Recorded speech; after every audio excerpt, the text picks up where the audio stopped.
मेरा सवाल ये है, क्या ये डीजी आईएसपीआर फैसला करेंगे कि ये साजिश थी या नहीं? उनका तो एक पॉइंट ऑफ व्यू हो सकता है, वो फैसला तो नहीं कर सकते। तो अब कौन फैसला करेगा कि ये साजिश है, मुदाखलत है? हमें तो पता है साजिश हुई है, लेकिन एक प्रॉपर इन्वेस्टिगेशन होनी चाहिए थी, जो हुई नहीं अभी तक। तो कोई नहीं कह सकता, डीजी आईएसपीआर ये नहीं कह सकता कि साजिश है या नहीं है। वो ये मुदाखलत तो सबने मान लिया ना कि मुदाखलत है। एक ही तरीका है, हमारे चीफ जस्टिस साहब इसके ओपन जुडिशल कमीशन में हेयरिंग करवाएं, क्लोज डोर्स में हम कोई नहीं मानेंगे। उसके अंदर फिर जो भी फैसला होता है पता चल जाएगा कि सिर्फ मुदाखलत थी या साजिश भी थी। इमरान खान साहब ये कह रहे हैं कि ये सियासी मामला है, डीजीआईएसपीआर को इसमें बोलने की कोई जरूरत नहीं। तो मैं उन फितना खान से ये पूछना चाहती हूँ कि अगर ये सियासी मामला था तो नेशनल सिक्योरिटी काउंसिल में बतौर वजीर आजम उसको क्यों लेकर गए? वो नेशनल सियासी कमेटी नहीं, कोई सियासी बैठक नहीं है। तो डीजीआईएसपीआर ने कल जो बात की है बतौर इंडिविजुअल के नहीं की, वो रिप्रेजेंट करते हैं पाकिस्तान की सिक्योरिटी एजेंसीज को। उन्होंने जो बात की कि साजिश नहीं हुई, वो अपने पास से कोई सियासी बात नहीं करे, वो फैक्ट्स पे बेस बात कर रहे हैं। और सिर्फ इमरान खान को खुश करने के लिए वो झूठ को सच बना के पेश नहीं कर सकते। इमरान खान एक दफा नहीं बार बार झूठा एस्टैब्लिश हो गया, पाकिस्तान का सबसे बड़ा झूठा है। भाई ये इंटरव्यू क्या किया डीजीआईएसपीआर साहब का, वो जो है वो समझ ही नहीं आ रहा पॉलिटिशियंस को कि अब किस करना क्या है इसका। बड़ी पुरानी बात है जिसको दोबारा इसलिए सरफेस पे आ गई क्योंकि शेख रशीद साहब ने हमारे प्रोग्राम में इंटरव्यू देते हुए अल्लाह ताला की कस्में उठा के कहा कि जी सर्विसेज चीफ्स ने नहीं कहा था, साजिश नहीं हुई थी ये और वो। हालांकि इस वक्त अवाम का रियल मसला ये नहीं है। इस वक्त तो ये जो अवाम पे महंगाई का बम फेंका है PMLN की गवर्नमेंट ने, जो आए थे शहबाज स्पीड लेके मुल्क की इकॉनमी की स्पीड ऊपर ले जाएंगे, ये बेसिकली डॉलर, महंगाई, बेरोज़गारी इसकी स्पीड ऊपर लेके गए। असल मसला ये है, लेकिन ऐसा नज़र नहीं आ रहा, ना अपोजिशन ना गवर्नमेंट इसको छोड़ने को तैयार हो रही है। प्रॉब्लम ये है कि इमरान खान साहब ने जो बात कही है कि जी डीजीआईएसपीआर का ये नहीं है मैंडेट बोलना इसके ऊपर या फैसला करना। डीजीआईएसपीआर ये बात सही है, उनका काम ये नहीं फैसला करना। वो तो आई थिंक कौमी सलामती कमेटी की मीटिंग में भी मौजूद नहीं होंगे। लेकिन डीजीआईएसपीआर रिप्रेजेंट करते हैं पाकिस्तान के तीनों इदारों को। तीनों जो पाकिस्तान के मुसल्ह इदारे हैं उनको वो रिप्रेजेंट करते हैं, जिसमें बहरिया भी है, नेवी भी है, अफवाज बर्री फ़ौज भी है, इंटर सर्विसेज पब्लिक रिलेशंस, इन तीनों को वो रिप्रेजेंट करते हैं। अब उनके इदारे में जो तीन चीफ्स थे, यानी कि उनके जो जिनको वो रिप्रेजेंट करते हैं, बहरिया के सरबरा, नेवी के सरबरा और बर्री फ़ौज के सरबरा, ये तीनों के तीनों कौमी सलामती कमेटी की उस मीटिंग में मौजूद थे जिसमें इमरान खान साहब मौजूद थे। पहली मीटिंग की बात करूँ जिसमें ये पहली दफ़ा मरासला रखा गया। अब अगर शेख रशीद साहब जो है साबिक वज़ीर दाखिला उठ के क्लेम ऐसा करें जो पता चले कि वो क्लेम जो है वो सही नहीं है, वो हक़ाइक़ के मुनाफी बरक्स है, या उसमें स्लांटिंग की गई है या उसको स्पिन दिया गया है, तो डीजीआईएसपीआर का यही काम बनता है कि वो अपने तीनों जो उनके जिनको रिप्रेजेंट कर रहे हैं, बर्री, नेवी और फ़ज़ाइया के सरबराहों को जो वहाँ मौजूद थे, उन्होंने जो वहाँ पे किया उस मीटिंग के अंदर, उनके जो जेस्चर थे, उनके जो एक्शन थे, उनके जो वर्ड्स थे, उनके जो डिसीजंस थे, उनको उनके मुतालिक लोगों को बताएं। डीजीआईएसपीआर का किसी मामले के ऊपर बताना इन तीनों लोगों को लेकर और डीजीआईएसआई को भी लेकर, इसका मतलब ये नहीं कि डीजीआईएसपीआर फैसला कर रहे हैं। उन्होंने कोई फैसला नहीं किया। जो इमरान खान साहब कह रहे हैं जी उनका काम ये नहीं फैसला करना, उन्होंने कोई फैसला नहीं किया भाई। वो तो बता रहे हैं सिर्फ आपको कि वहाँ पर ये हुआ था और उनको बताया है डीजीआईएसआई ने, आर्मी चीफ ने, बहरिया के चीफ ने, नेवी के चीफ ने कि जनाब हमने इसकी थरोली इन्वेस्टिगेशन की है, हम इसको साजिश नहीं समझते पाकिस्तान के ख़िलाफ़। अब असद उमर साहब ने बयान दे दिया कि जी डीजीआईएसपीआर का ये काम नहीं है, उनका ये मौक़िफ़ तो हो सकता है। भाई ये किसी का मौक़िफ़ नहीं है, ये डीजीआईएसपीआर का मौक़िफ़ नहीं है, ये आर्मी चीफ का मौक़िफ़ नहीं था, ये बर्री और ये जो बहरिया और नेवी और डीजीआईएसआई वहाँ बैठे हुए थे कौमी सलामती कमेटी, उनका मौक़िफ़ नहीं था। उन्होंने कहा हमने इन्वेस्टिगेट किया है, 9 को लेटर है, 11 से अपनी इन्वेस्टिगेशन शुरू की, इन्वेस्टिगेट किया, कोई साजिश हुई है पाकिस्तान के ख़िलाफ़, कोई पैसे आए हैं, डॉलर्स आए हैं, अपोजिशन बिकी है, क्या हुआ है। हमने इन्वेस्टिगेशन करने के बाद ये कंक्लूड किया है, आपके सामने रख रहे हैं कि कोई साजिश नहीं हुई। अब ये और बात है कि आप पाकिस्तान के तमाम कौमी सलामती के इदारों को, जिनमें सिर्फ बर्री फ़ौज के सरबराह शामिल नहीं है, जिनमें सिर्फ डीजीआईएसआई शामिल नहीं है, उसमें नेवी भी शामिल है, उनके सरबराह भी शामिल है, उसमें फ़ज़ाइया के भी सरबराह शामिल है, वही पाकिस्तान की सरहदों के अमीन है, कोई फ़िज़ा में सरहदों का अमीन है, कोई फ़िज़ाई सरहदों का, कोई पानी बहरी सरहदों का अमीन है, वो सब ये बात कह रहे हैं। अब आपको ये नहीं सूट कर रहा, वेल एंड गुड, लेकिन कहने का मतलब ये है कि आप ये बार बार इंसिस्ट करके मुख्तलिफ बावर्दी लोगों को जिनका काम कंट्रोवर्शियल होना नहीं है, उन्होंने कहा है कि जी हम नहीं करेंगे, हम कंट्रोवर्शियल नहीं होंगे, अब हम अब न्यूट्रल रहेंगे, ये पॉलिटिकल रहेंगे, तो उनको किसी का कोई पता नहीं समझ नहीं आ रहा उसकी वजह क्या है। वो ये नहीं कह रहे कि आप झूठ बोल रहे हैं, पीटीआई ये भी समझ रही है कि शायद DGI आगे कह दिया जी इमरान खान साहब झूठे हैं।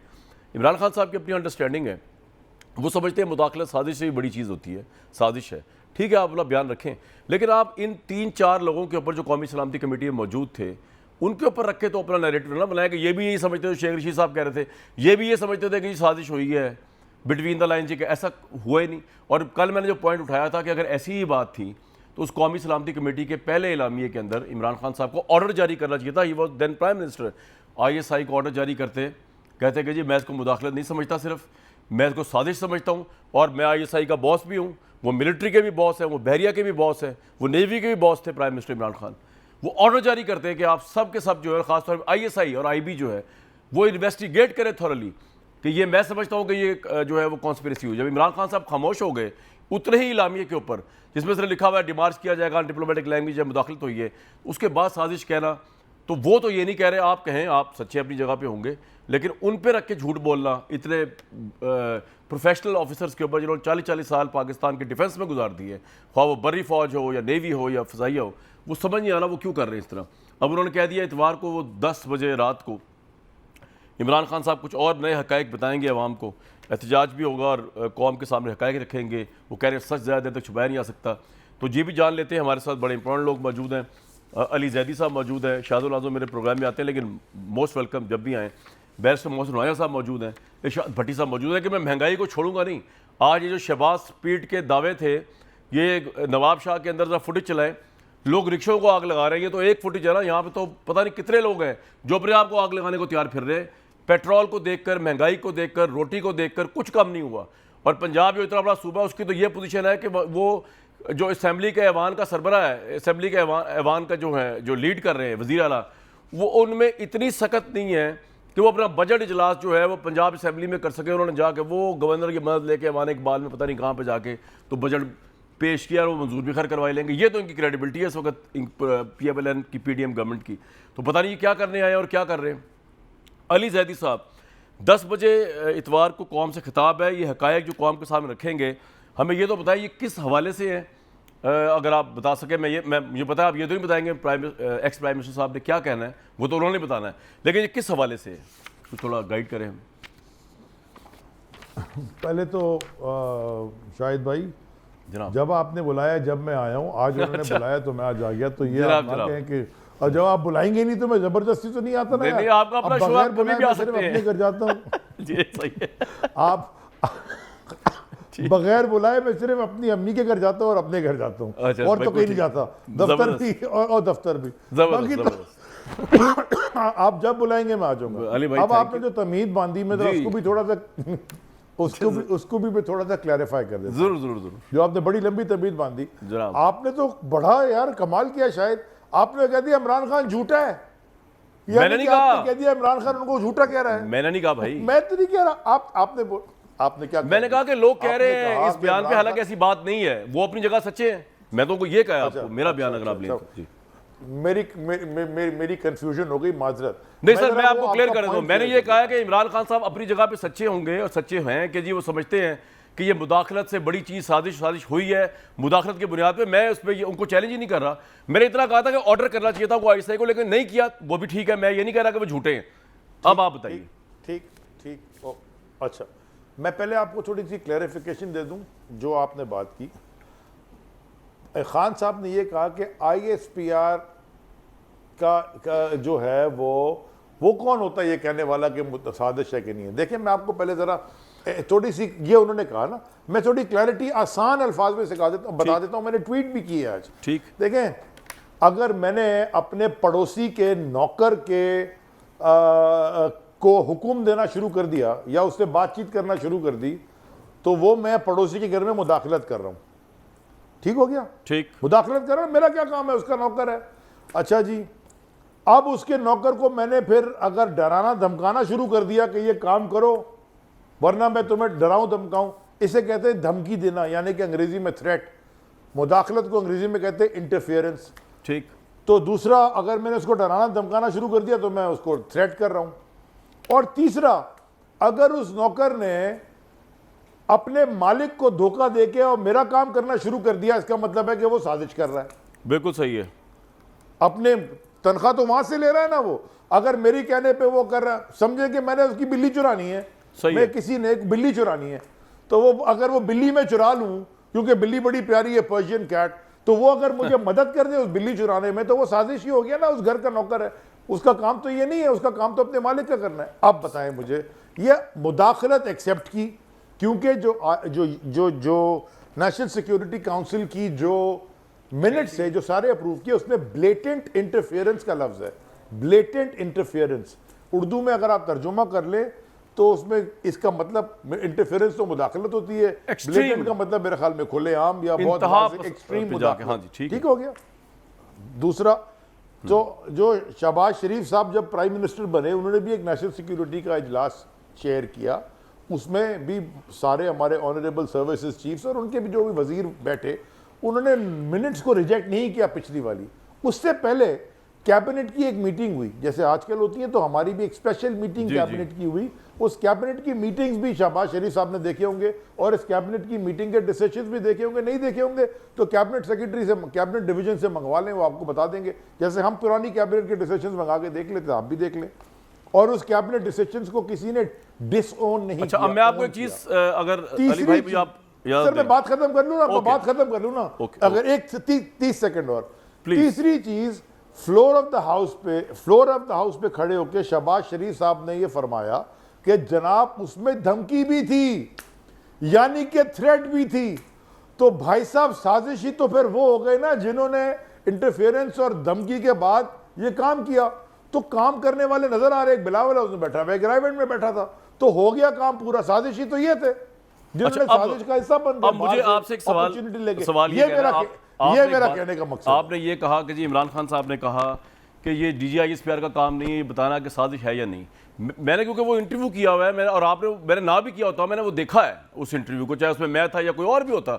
उसके अंदर सर कब कहा है DGISPR ने कि ये वो कह रहे हैं कि साजिश नहीं थी? वो तो ये बता रहे हैं कि जी कौमी सलामती कमेटी के मिनट्स और वहाँ पे होने वाली डिस्कशन और वहाँ पे होने वाले डिसीजंस जो हैं उसमें ये नतीजा निकला कि ये साजिश नहीं थी।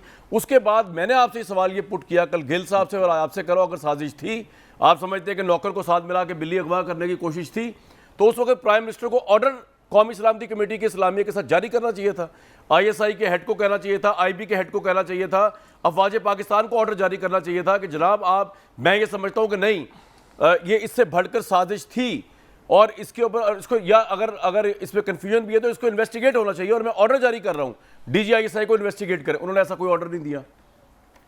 जी अली भाई, मैं यहां पे आपकी बात से 2 मिनट इत्तेफाक कर लेता हूं। मेरे ख्याल में ये चले, अगर वो ये भी कर देते, अगर वो ये कर देते और कंफ्यूजन क्रिएट हो जाती, शायद कर देना चाहिए था। मेरा कहने का मकसद ये है कि जो दिफाए पाकिस्तान है, देखें हर एक का एक सिक्योरिटी एजेंसी होती है, एक डिफेंस एजेंसी होती है और एक फिर आपकी गवर्नेंस होती है।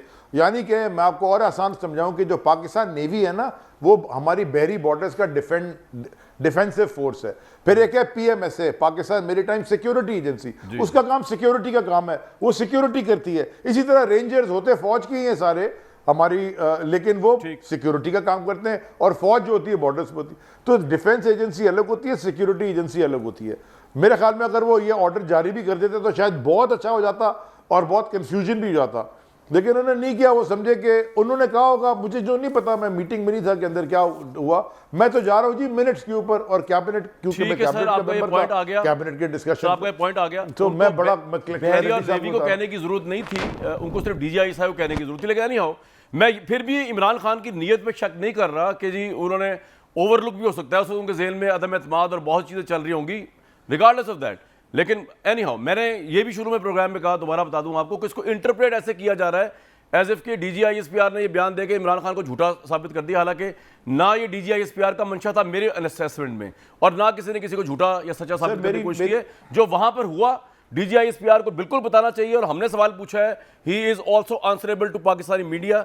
वो बताएं जिस जगह पे ये काम हुआ है कौमी सलामती को, वो DGISPR is bound to tell us कि वहां की डिटेल्स क्या हैं। एनी हाउ, अनलेस कि ये बहुत ही कुछ मैं security खाली का एक मामला बात कर दूं, अगर आप इजाजत दें, जी सर, बताइए, मैं राजा एक लाइन की अगर आप इजाजत देते, बड़े दिन बाद आपके शो में आऊं तो एक लाइन की राजा साहब सारा मेरे टाइम ही दोस्त आपके हैं, साथ है आज तो, जी, उनसे फरमाइए। माजरत के साथ नहीं बताएं उनसे माजरत के साथ देखें, कल DGISPR ने, अब मैं उनको बड़ी इसी तरह हमारी कई दफ़ा मुलाकात हुई, बड़े मुझे वो अच्छे हमारे सारों के साथ रिलेशनशिप्स रहे हैं। मुझे ज़रा ये बताएं, DGISPR ने कल एक बात की कि जी शेख रशीद ने ये कहा। देखिए ना, शेख रशीद हो गया या अली जैदी हो गया या कोई भी हो गया, जो मर्जी बोलते रहें, आप रिस्पॉन्ड ही ना करें, क्योंकि आप सर मैंने तो सवाल एक किया था political रहना है, अली भाई, आपने एक minute, let me bring the right context. क्योंकि शेख रशीद मेरे प्रोग्राम में आए थे, शेख रशीद से ने मेरे प्रोग्राम में अल्लाह ताला को हाजिर नाज़िर जान के सर्विसेज चीफ्स के ऊपर बात की कि जी उन्होंने कहा था साजिश हुई या नहीं हुई वाली बात जो थी। मैंने पाक चाइना के ऊपर DGISPR का इंटरव्यू था, लेकिन ऑब्वियसली मेरे जहन में सवाल तो ये था, तो मैंने उनसे ये सवाल पूछ लिया। मेरे नज़दीक तो ये एक नॉर्मल सवाल था। मैंने कोट किया शेख रशीद का इंटरव्यू, और DGISPR ने नहीं कहा कि जी वो शेख रशीद ने ये इंटरव्यू दिया था, तो अदरवाइज तो वो प्रेस रिलीज जारी करते। शेख रशीद का इंटरव्यू तो लास्ट वीक हुआ है, DGISPR का इंटरव्यू तो अभी हुआ है 2 दिन पहले। तो ये बहरहाल ये मैं आपको अपने साइड का कॉन्टेक्स्ट बता रहा हूँ। मैं ये समझता हूँ, मैं सिर्फ ये समझता हूँ, मेरी आजिज़ाना राय ये है कि हमने सदर मुमलिकत ने, जो कि सुप्रीम कमांडर है, आप बिल्कुल ठीक है, उन्होंने लिखा है चीफ जस्टिस को, बिल्कुल ठीक है, ऑनरेबल सुप्रीम अब कोर्ट सर को, ये चीफ और जस्टिस की जिम्मेदारी होगी ना फिर, बाकी खत्म। बिल्कुल ठीक है। आप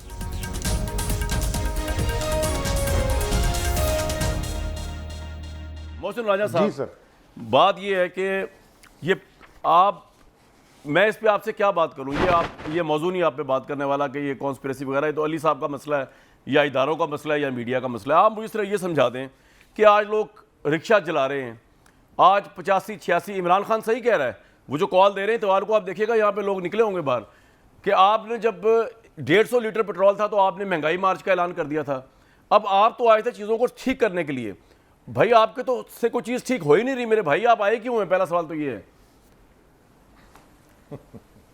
देखिए भाई, बात एक तो मैं आपको बताऊं, पहले आप थोड़ी सी मैं बात एक ही लाइन में जवाब दूंगा, जो पूरी आपकी डिस्कशन हुई है अभी अली जैदी साहब खुल के बात करें जी, हवाले से, खुल के बात कि मुदाखलत की जो पैदावार है वो अब ये कह रहा है कि मेरी मदद करो, मुदाखलत करो। अगर जो मुदाखलत से वजूद में आया, आज वो ये कहता है कि मेरी मदद में अगर मुदाखलत नहीं हुई और तमाम अदारे आइन और कानून और दस्तूर पाकिस्तान के बीच में रहते हुए अगर काम कर रहे हैं, तो ये बड़ा जुल्म और जबर हो रहा है। क्योंकि मैं अनोखा लाडला था और मुझे पैम्पर होने की आदत पड़ी हुई थी, तो मेरी पैम्परिंग नहीं हुई, तो इसलिए अब वो नाराज़ हो गए और उन्होंने ये एक पूरा ड्रामा खड़ा कर दिया जिसका कोई सिरे से वजूद ही नहीं। भाई इस वक्त तो अवाम मैं तो आपसे इसके ऊपर नाराज सिर्फ है, इतनी इमरान बात खान से कौन नाराज हुआ है, वो सारी बातें पीछे रह गई मेरे भाई। मैं आपको सही बता रहा हूँ, अवाम की नफ्स बता रहा हूँ, लोग नाको नाक आए हुए आपसे। मैं अब अवाम की नफ्स पे भाई, बात यह है कि एक बैंक होता है, आपको बड़ी सादा सी मिसाल दूंगा, इस तरह मेरे भाई अली ने बड़ी सादा सिंपल सी मिसाल दी जी कि वो एक पड़ोसी के घर में मुलाजिम वाली बिल्ली एक बैंक में डकैती हो जाती है। अब बिल्ली, अब मैं बिल्ली का एक लतीफा मेरे ज़हन में आ रहा है, अगर टाइम मिला सुनाऊंगा, बड़ा महज़ब लतीफा है वैसे। जी फरमाएं वो भी सुनाइएगा। देखिए, पाकिस्तान की मैशत एक बैंक था, उसमें डाका डाल गई साबका हुकूमत।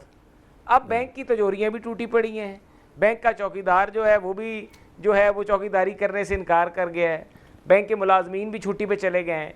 हफीज़ शेख साहब जो कर गए, बैंक के अंदर डकैती में सहूलतकार का किरदार अदा कर गए, तरीन साहब कर गए, जो IMF के मुआहदे शायदे कर गए, और बैंक को ऐसे लोन्स दे गए जो कि ऐसी प्रॉपर्टीज उन्होंने बैंक को प्लेज करके दी थी जिनका वजूद ही नहीं। लेकिन मेरा आपसे काउंटर क्वेश्चन है सर, एक मिनट राजा साहब, आपकी सारी बातें भी अगर सही मान लें, जिस तरह अभी अली जैदी साहब ने मुझे कहा था 2 मिनट के लिए मेरी बात उन्होंने मान ली सही, हालांकि मानी नहीं थी।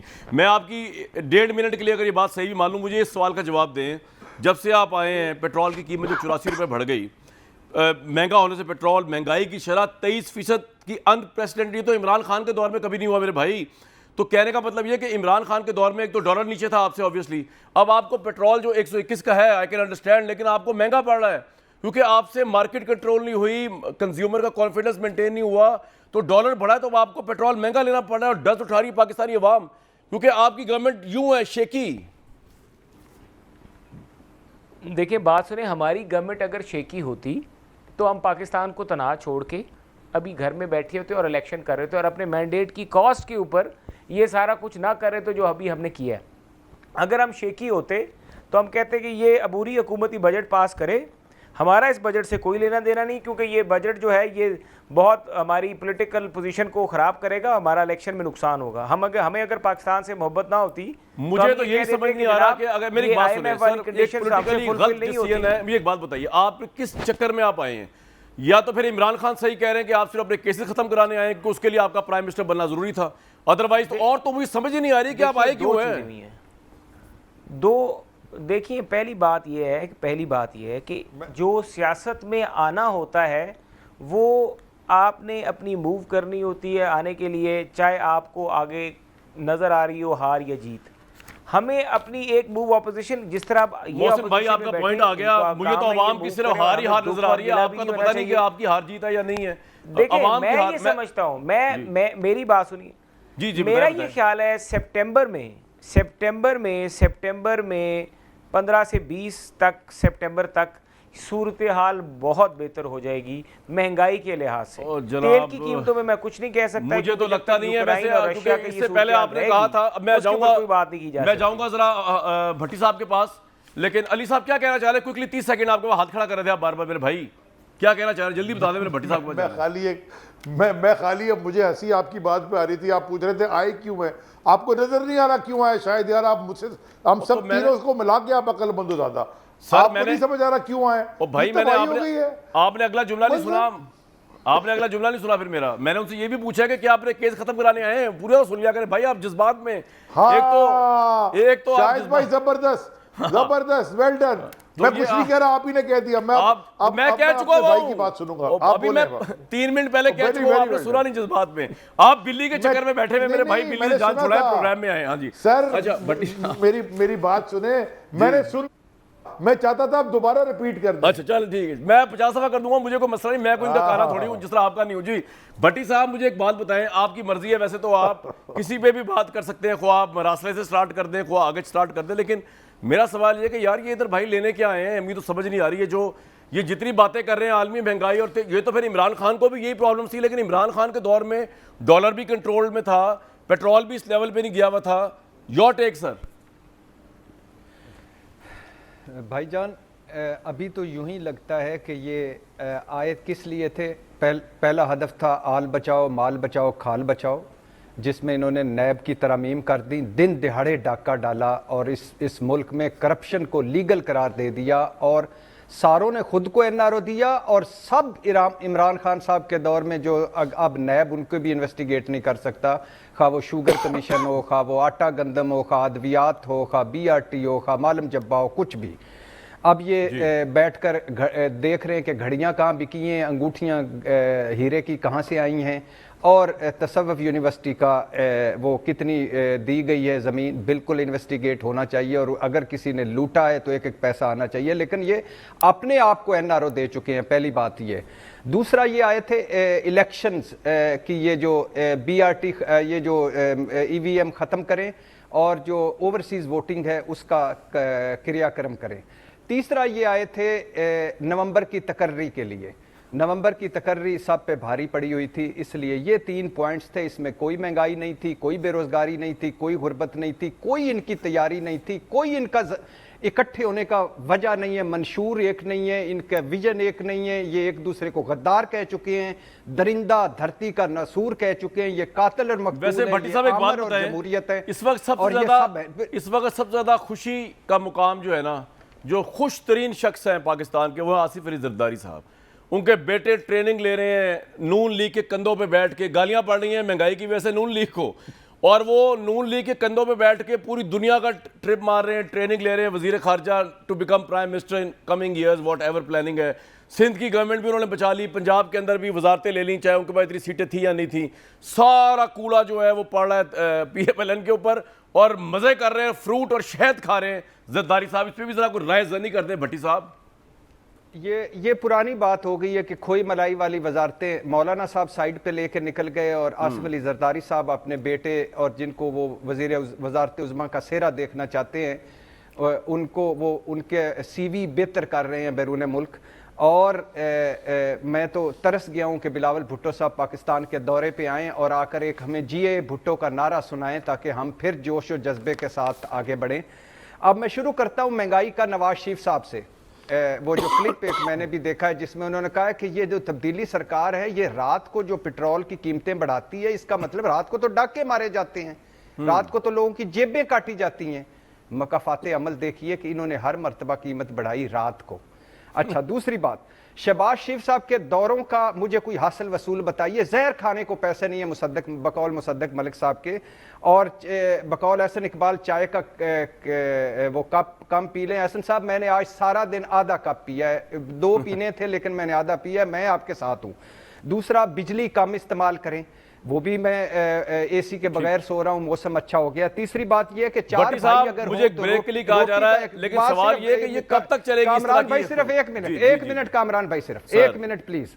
4 रोटी के टुकड़े हों तो उनको चारों भाई एक एक टुकड़ा लेके साइड पे हो जाएं। भाईजान हम 2 भाई हैं तो रोटी के 2 हिस्से कर रहे हैं। अच्छा, शहबाज शरीफ साहब के दौरे कोई हासिल वसूल, बिलावल भुट्टो के दौरे कोई हासिल वसूल। अच्छा, मुबैना तौर पर वो जो स्विमिंग पूल बना है उसका सुना, मैं तो मुझे तो पता ही नहीं है कि वो कितने का बना है।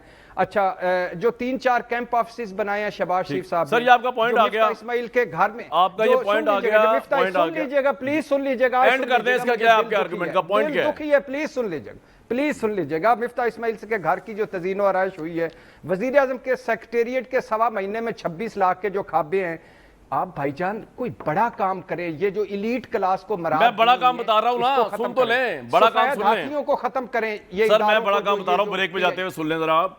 बड़ा काम ये है कि शहबाज शरीफ साहब ने कहा था मैं अपने कपड़े तक बेच दूंगा। मेरे भाई बात ये है, इस मुल्क के जितने शराफी हैं तमाम पार्टीज के, मैं कहता हूं इनके लिए क्या मसला है यार 1-1 अरब डॉलर रुपया पाकिस्तान, 1-1 अरब डॉलर पाकिस्तान को देना, अपनी प्रॉपर्टियां बेचे। मैं सिर्फ शहबाज शरीफ साहब को नहीं कह रहा, सबको ही कह रहा हूं।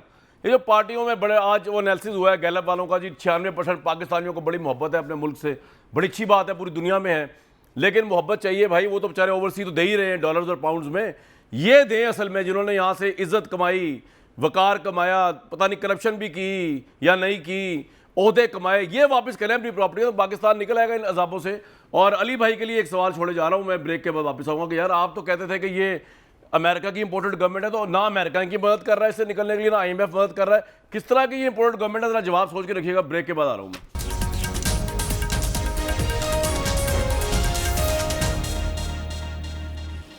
तो अली भाई मैं आपसे सवाल ही छोड़ के गया था आपके पास कि ये एक तो देखें मसला ये होता है कि मेरे लिए एक बड़ा प्रॉब्लम हो जाता है। मैं आज भी PTI के अपने एक भाई से मेरी बात हो रही थी फ़ोन पे ऑफ द रिकॉर्ड, वो मुझे अब बता रहे थे उनके ग्रीवियंसेस क्या हैं इस बयानिए के ऊपर। मेरा पॉइंट ऑफ व्यू जो है वो बड़ा नापसंद किया गया कुछ क्वार्टर्स में PTI में, हो सकता है इमरान साहब को पसंद आया। तो मैंने उनको एक सिंपल सी बात की जो मैं आपसे भी कह रहा हूँ, सर बात होती है एविडेंस के ऊपर, हमने एविडेंस पे चलना होता है। एविडेंस अगर शहबाज शरीफ की गवर्नमेंट के खिलाफ जा रहा होगा, मेरा ये फ़र्ज़ है यहाँ बताना। एविडेंस अगर अली जैदी साहब के खिलाफ जा, एविडेंस मेरे बाप के खिलाफ भी जा रहा होगा, तो मुझे यहाँ बैठ के अगर वो पब्लिक इफेक्ट हुआ है उनके उस एविडेंस से, मुझे यहाँ बताना चाहिए। तो ऑब्वियसली नेशनल सिक्योरिटी कमेटी से ये मामला शुरू हुआ, वहाँ पे आप जब मामला प्राइम मिनिस्टर ले गए तो फिर तो ऑब्वियसली वहाँ पे जो फैसला होना था सर वही फैसला होना था जो साजिश का नहीं था। लेकिन मेरा आपसे सवाल सिर्फ ये था जो ब्रेक से पहले मैं कर रहा था कि आप जो कह रहे थे कि जी इनको इतना इंपोर्टेड गवर्नमेंट है और अमेरिका ने इनको सपोर्ट किया, वो चाहते थे ये आ जाए, बिलावल भुट्टो हो के आगे वहाँ से, IMF जो उनका इंस्ट्रूमेंट अमेरिका का, ये तरले मिनते कर रहे हैं, वो कोई 1% का रिलीफ नहीं मिल रहा बकौल आपके इस इंपोर्टेड गवर्नमेंट को अमेरिका की तरफ से। ये तो मुझे लगता है गिर जाएगी गवर्नमेंट। तो अगर वो चाहते थे ये आए तो वो तो फिर उनका मंशा नहीं था। देखिए मैंने आपसे यही बात, अगर आप थोड़ा तारीख में चले जाएं, गवर्नमेंट चेंज होने से पहले हम यही बातें कर रहे थे कि इनको कुछ नहीं मिलने वाला। मैं टीवी शोज में कह चुका हूं कि ये जो परसेप्शन क्रिएट करके आ रहे हैं ये पाकिस्तान का नुकसान करने आ रहे हैं। देखें शायद मुझे 1.5 मिनट दें। आपको पता है एक मिलिट्री स्ट्रैटेजी में कहते हैं नोशंस ऑफ विक्ट्री, यहाँ पे ना इल्यूजन्स ऑफ विक्ट्री है। और ये बात आप अभी थोड़ी देर पहले अपने प्रोग्राम में खुद कह चुके हैं। जरदारी साहब अपने घर में बैठ गए, हुकूमत गिरा के मास्टरमाइंड करके, और अपने बच्चों को और बाकी वजीर को और अपने बेटे को लगा दिया ट्रेनिंग के लिए, और बाकियों को वजीर लगा दिया, और सारा का सारा मलबा पड़ा शहबाज शरीफ और मिफ्ता पे। शहबाज शरीफ जीत गया, नवाज शरीफ और मरियम को हरा के, क्योंकि उसने प्राइम मिनिस्टर ही बनना था, वो आ गया। उसके जिंदगी का आखिरी काम था कि जी प्राइम मिनिस्टर बन जाए, वो प्राइम मिनिस्टर बन गया, फोटो लग गई और वो अब घूम रहे हैं। उनको कुछ नहीं पता कि करना क्या, ना उनको ना उनकी इकोनॉमिक टीम को, वो भी अपने आप को जीता हुआ समझ रहे हैं। अच्छा जी, वो अमेरिका 22 मार्च इसी साल 2022 इसी मुल्क में, इसी असेंबली में 57 फॉरेन मिनिस्टर्स आए हुए थे OIC के, और चाइनीज फॉरेन मिनिस्टर ने आपको एज ए की नोट स्पीकर खिताब किया था उस OIC कॉन्फ्रेंस में। वहां था पाकिस्तान, हिस्टोरिकल डे था उस दिन पाकिस्तान की तारीख का। सर मेरा पॉइंट सिर्फ ये था अली भाई, मैं सिर्फ आपसे कह रहा हूं कि हमने मेरी बात तो सुन लें जी, बताएं। मैं बता रहा हूं आपको समझ आ जाएगी मैं क्या कर रहा हूं। अमेरिका बहादुर जो है उसको ये अच्छा लग रहा था कि पूरा इकोनॉमिक ग्रुप एक तगड़ा बन रहा है पाकिस्तान का, चाहे वो रशिया हो, चाहे वो चाइना हो, चाहे वो पाकिस्तान हो, चाहे वो टर्की हो, वो एक इंडिपेंडेंट फॉरेन पॉलिसी की तरफ हम जा रहे थे। इनको तो लाया इसलिए किया है कि वो इंडिपेंडेंट फॉरेन पॉलिसी चाहते कोई नहीं है। सर वो तेल का एग्रीमेंट तो आपने किया नहीं जो आप कह रहे थे अली भाई, कौन सी इंडिपेंडेंट फॉरेन पॉलिसी? देखिए मेरी बात सुने, देखे ना सवाल है, शायद ये बात भी गलत है। एग्रीमेंट ऐसे नहीं, गाड़ी खरीदने नहीं कहते कि कैश का डब्बा लेके जाओ, गाड़ी खरीद के ले आओ। एग्रीमेंट्स में थोड़ा डिस्कशन होती है, टाइम लगता है। उनके सफीर ने आके टीवी के ऊपर कह दिया कि जी बिल्कुल डिस्कशन हुई थी। और अच्छा मिफ्ता साहब कह रहे थे हमारे पे सैंक्शन नहीं लगेंगे तो हम तेल ले लेंगे। 100% उनके सफीर ने भी कह दिया, हमने भी कह दिया। रशिया के सफीर कह रहा भाई जो पाकिस्तान में, उसको बुला के पूछ लेना आप उसका स्टेटमेंट। नहीं, रशिया के सफीर ने कहा कि हमारा कोई एग्रीमेंट पाकिस्तान की गवर्नमेंट के साथ तेल पे नहीं हो, लेकिन चले मैं आगे मामला लेके जाता हूं। बात नहीं हुई सर, वो बातचीत ही हुई है ना, सिर्फ एग्रीमेंट तो नहीं हुआ सर, लेके नहीं जाते। चले मैं बात ही होती है, हम रशिया से लेकिन यार इमरान खान साहब तो कह रहे थे रशिया से। अली भाई एक मिनट तसल्ली से थोड़ा सा मेरी बात सुन लें। इमरान खान साहब ये कह रहे थे बबांगे दोहल के जी एग्रीमेंट रशिया से हमने कर लिया, ये गवर्नमेंट आई है अमेरिका के एजेंडे के ऊपर, इस रशिया ऑयल एग्रीमेंट को खत्म करने के लिए उन्होंने खत्म कर दिया। ये दावा गलत साबित हुआ है। मैं आपको सिर्फ इतना कह रहा हूं मेरे भाई, एविडेंस, हमें तो एविडेंस पे रहने देना यार। आप ठीक है, आप जिस तरह का भी समझते हैं, आप जिसको एक्सेप्ट करें ना करें, लेकिन हम तो एविडेंस पे चलेंगे ना यार। साथ ही मैं आपको बताऊं, इमरान खान साहब ने ये नहीं कहा बातचीत हो रही है, उन्होंने कहा एग्रीमेंट हो, सुनवाएं जी क्या कहा यार। तो हमने रूस के साथ 30% कम तेल लेने का मुआहदा किया था, वो इन्होंने खत्म किया। हमने रूस से जब 30% कम पे तेल की डील कर ली थी, इन्होंने आते साथ ही वो कैंसिल कर दी, और उनकी जरूरत ही नहीं है क्योंकि ये तो अमेरिका के वही नौकर। जी अली भाई, इनमें से तो कोई ऐसी बात नहीं जो रशियन एम्बेसडर तस्दीक कर रहा हो इमरान खान साहब। अब मैं जवाब दे दूं आपको, ये अगर आप मेरी बात पहले सुन लेते तो यही कंक्लूजन पे आते, लेकिन आपने बहुत मेरे सर पे एहसान किया और कौम पे सर पे भी एहसान किया, ये सुनवा के दोनों ऑलवेज। जो मैं आपसे कह रहा था, मैं आपसे क्या कह रहा था, देखिए ये डीलें ऐसी कंक्लूड नहीं होती। जब आप जाते हैं आपकी बात होती है, अगर बिल्कुल है वो, लेकिन डिस्कशन हुई, वो उसने एक्सेप्ट किया रशियन एम्बेसडर ने कि डिस्कशन हुई। अब पुतिन साहब के और खान साहब के जो कमरे में डिस्कशन हुई उसको भी नहीं पता, आपको भी नहीं पता, मुझे भी नहीं पता, और जो वहां वजीर साथ गए थे उनको भी अली नहीं पता। भाई आज का प्रोग्राम 70% आपके नाम पे था। रांझा साहब से माजरत, टाइम नहीं दिया गया, उनसे भी भट्टी साहब से माजरत। सारा वक्त आज मेरे भाई जैदी साहब, अली जैदी भाई को मिला है। बिल्ली से बात शुरू हुई थी, मैं लतीफ़ा सुनाना चाहता था बिल्ली का, लेकिन वक्त नहीं है। लेकिन रशियन एम्बेसडर ने एक और बात भी बड़े मजे की है। उन्होंने कहा भाई हमें कोई फर्क नहीं पड़ता, हम तो इस गवर्नमेंट से भी मुज़ाकरात कर रहे हैं जिनको आप इंपोर्टेड कह रहे हैं, पीटीआई वाले ऑयल की, हमें तो कोई फर्क नहीं पड़ता, वरना उनको कहना चाहिए था कि ये तो है ही इंपोर्टेड गवर्नमेंट, इनसे क्या बात करें। ब्रेक लूंगा।